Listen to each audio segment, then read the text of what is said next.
The Dallas Cowboys defense was supposed to be the heartbeat of this team, the identity, the force, the tone setter.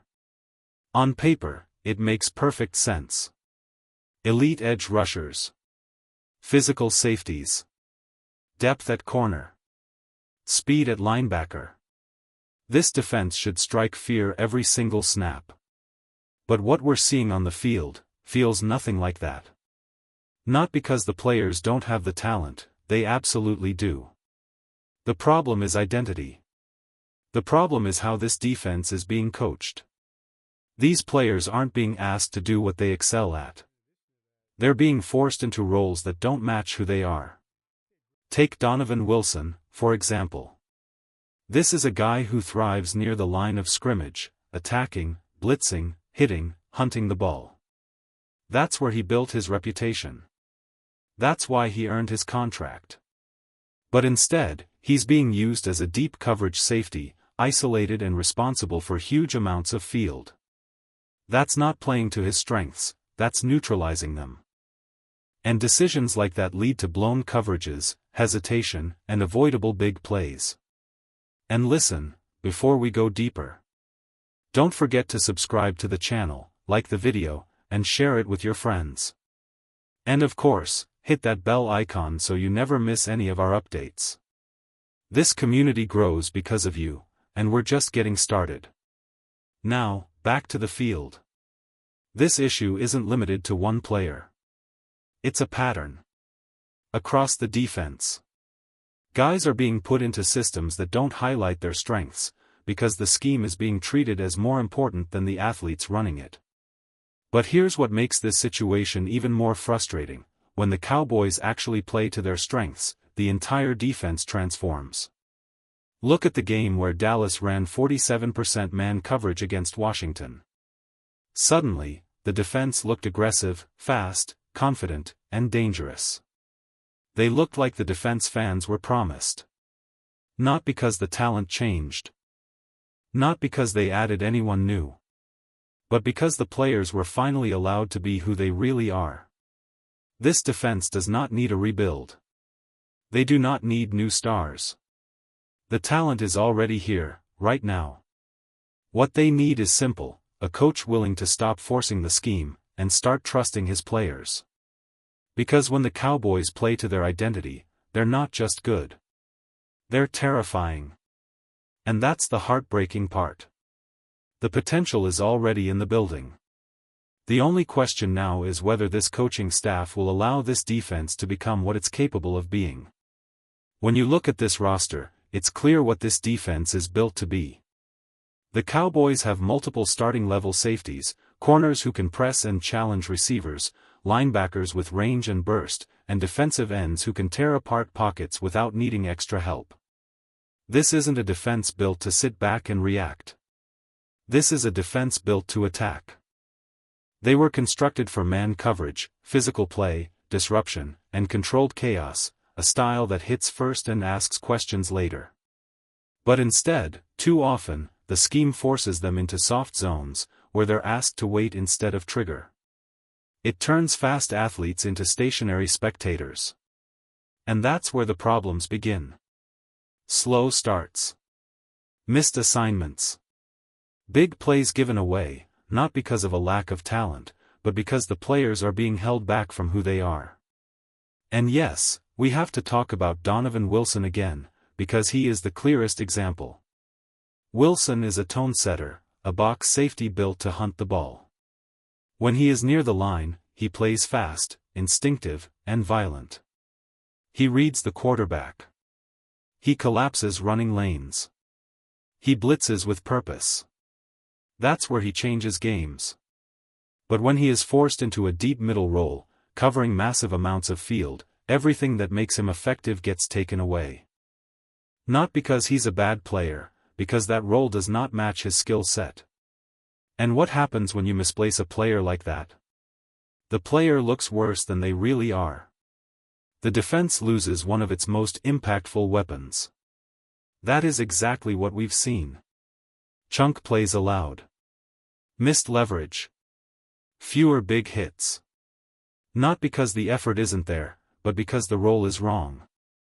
But when Wilson is allowed to play near the box, the entire defense changes. The run game tightens. Quarterbacks feel pressure faster. Receivers think twice crossing the middle. The attitude shifts, and that attitude spreads. And we've already seen the proof.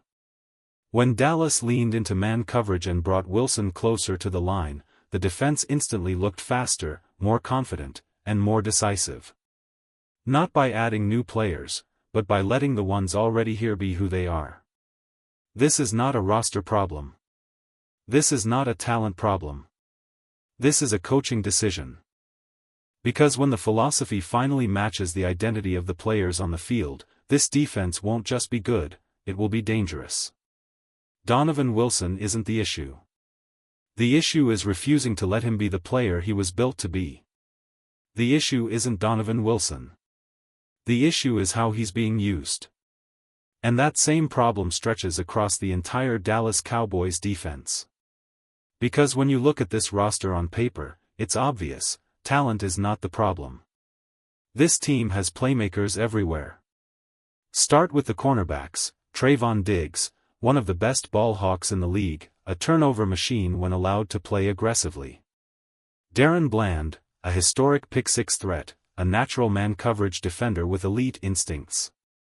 Khair Elam and Siobhan Revel, young corners with length, confidence, and the skill set to press receivers and challenge routes.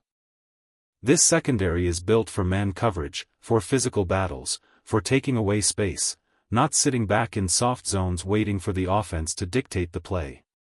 But too often, that's exactly what the scheme forces them to do.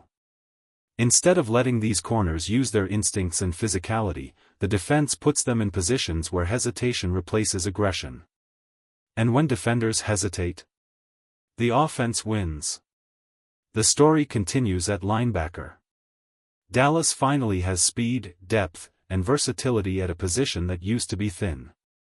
They have players who can flow, attack, and close space, but they're being asked to play sideways, retreating into coverage shells rather than coming downhill and setting the tone. And the defensive line? Same pattern. Players like Sam Williams, Ezaraku, Clowney, and Fowler are built to collapse pockets, disrupt blocking angles, and live in the backfield. But when the scheme lacks aggression, structure, and proper gap control, the pass rush gets neutralized, not because the talent isn't there, but because the system isn't empowering them. And here's the bottom line: if a defense with this much talent looks average, then the problem isn't the talent.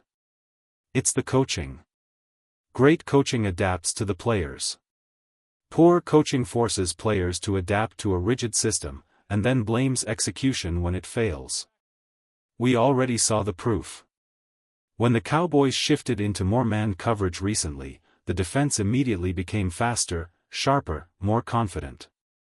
The change didn't require new players. It required allowing the players to be who they are. This defense does not need new personnel. It needs a philosophy that trusts the players already on the field.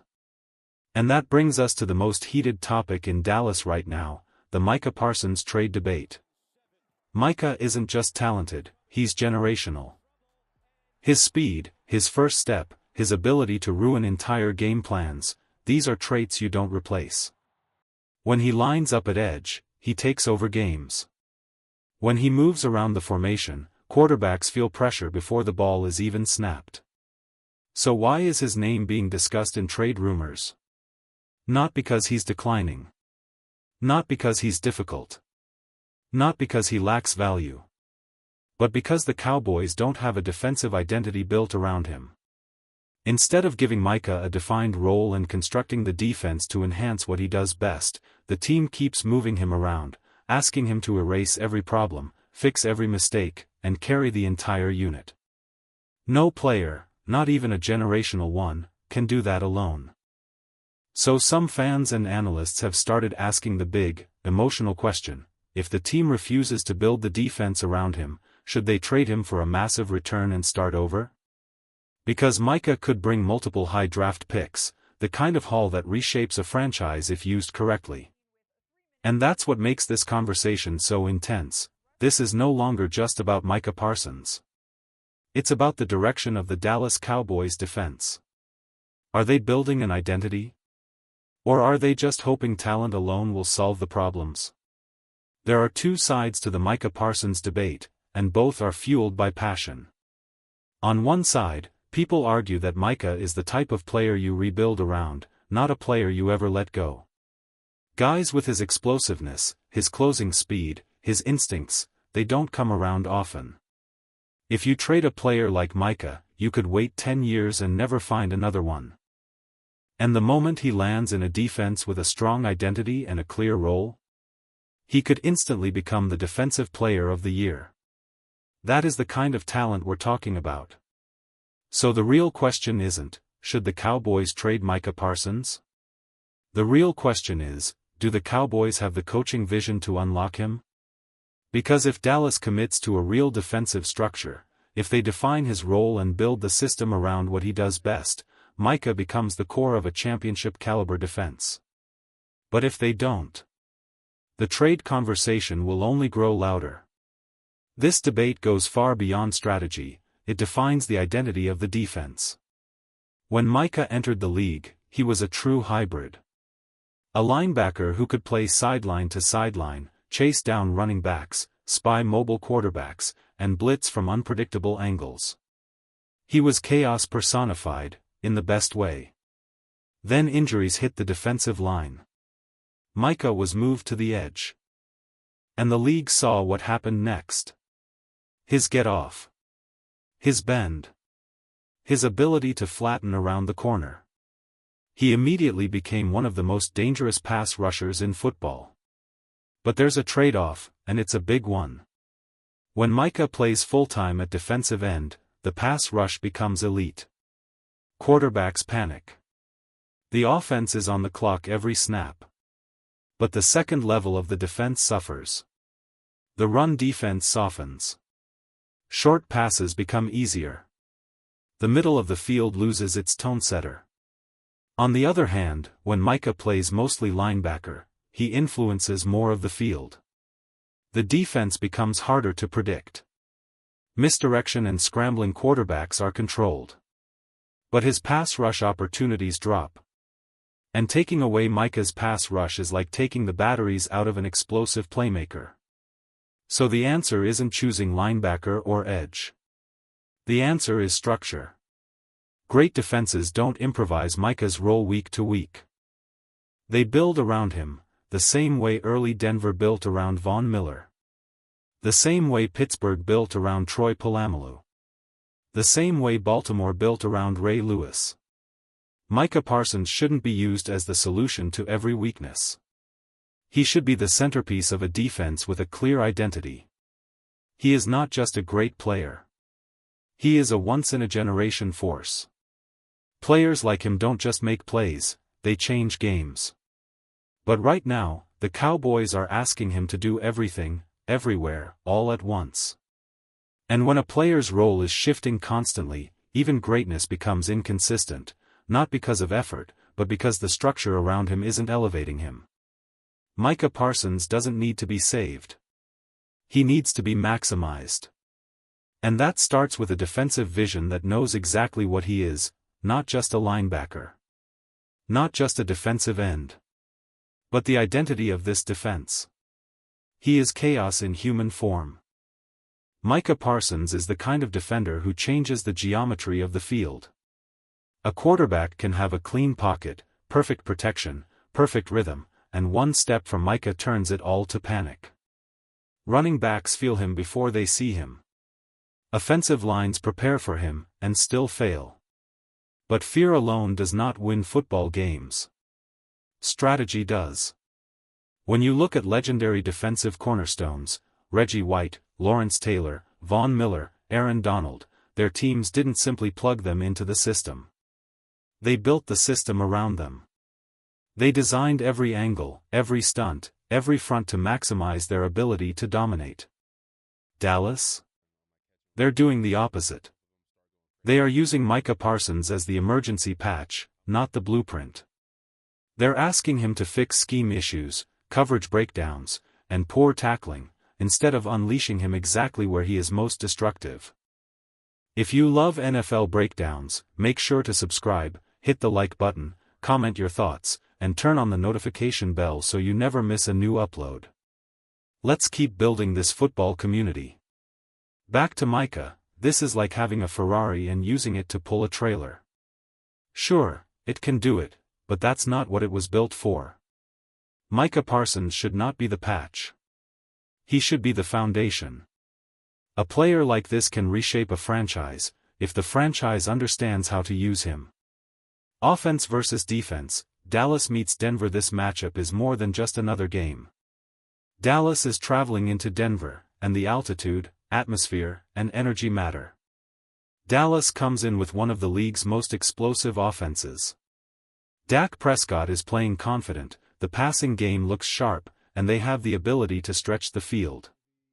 But Denver? Denver's defense is built for moments like this. Disciplined, physical, and ruthless at home. This is strength versus strength, and the margins will be razor thin. What Denver must do. Denver has one mission: control the tempo. Run the football. Drain the clock. Keep Dallas's offense watching, not playing. If Denver forces Dallas into frustration, into impatience, into forcing plays, the Broncos' defense becomes even more dangerous. Limit explosive passes. Keep everything in front. Make Dallas earn every yard. Do that, and Denver dictates the fight. What Dallas must do. Dallas needs balance. If they become pass-heavy, Denver will take advantage of it, especially in that thin air. Avoid turnovers. Avoid penalties. Avoid emotional mistakes. And most importantly, use Micah Parsons with purpose, not desperation. If Dallas plays disciplined football, they can win this game. If they don't, Denver will punish every flaw. Momentum, reality, and final prediction. Denver enters this matchup with momentum, confidence, and home field fire in their lungs. Dallas enters with questions, particularly in the secondary. If those weaknesses show up, Denver won't miss the opportunity. Final prediction: Denver Broncos 33, Dallas Cowboys 28. Dallas will fight. They will flash. They will threaten. But in Denver's house, with that crowd, that altitude, that defensive edge, the Broncos stand their ground.